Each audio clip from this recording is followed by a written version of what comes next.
And I think it's going to so adjust your heart today that a lot of you will say, I need to come back in February when this guy's going to be here on a Friday and on a Saturday and actually do the conference. So that's what we're doing. We're kind of priming the pump. You hear him talk, you go, our marriage needs that. You come back for the seminar in February. Now, if you don't do the seminar, the book is available, and that's not just to sell books, because it's more important.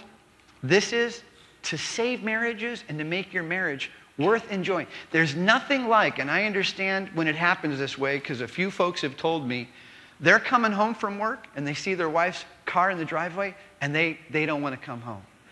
When it gets that bad, you know, what about when it gets that good? Ah, she's home. I can't believe she's. You go, Bob, you're just kidding. Well, it might be a joke for you, but in my house? No. I want God's best for you. He is here to serve you. Will you warmly welcome Dr. Emerson Eggerichs?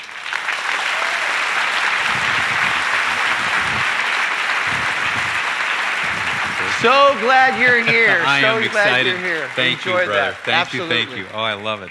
I am so honored to be invited into this pulpit. This does not happen very much in this congregation, so I'm just praying I don't mess it up.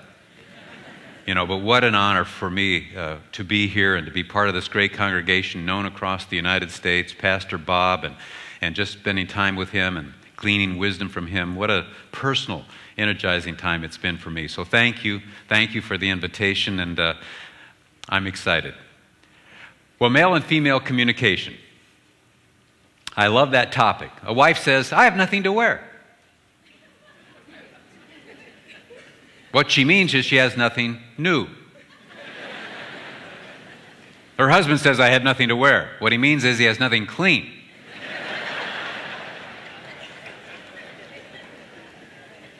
Now, that's an innocent illustration, but it's a powerful one in that they both said the same thing, same subject, same verb. I have nothing to wear. I have nothing to wear. Same sentence, but they mean something totally different. What they say and what they mean are not the same. I mean, what they say is the same, but what they mean is different. And nothing is going to happen by way of a conflict in that between the two of them.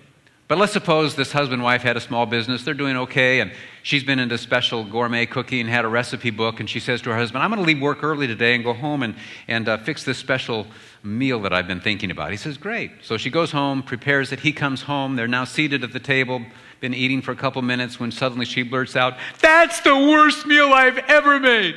He says, no, it's not, honey.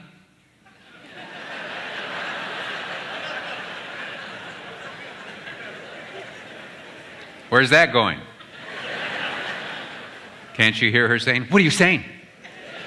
Are you saying I made thousands of worse meals than that? Okay, mama's boy, go move in with your mother for a couple weeks and let her feed your fat face.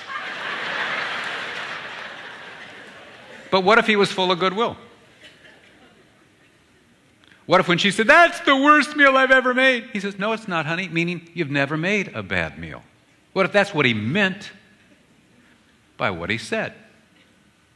That evening is shot, right? They're going to have a fight. It just ruined it right there. She jumped all over him. Then again, maybe he'd been making snide remarks about her cooking over the last several months.